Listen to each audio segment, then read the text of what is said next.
Hi kids, this is lauric acid and we're going to use it to make a heating and to make a cooling curve. I've put some lauric acid into a test tube and that's what you'll do.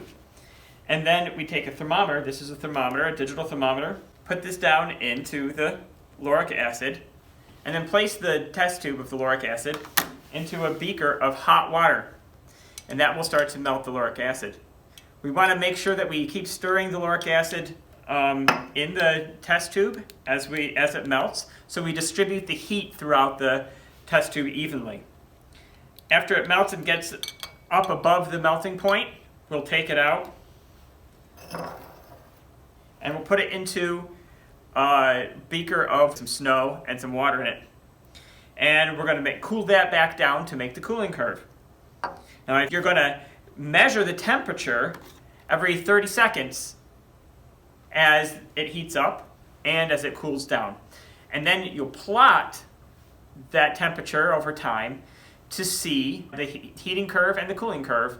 So let's get to it.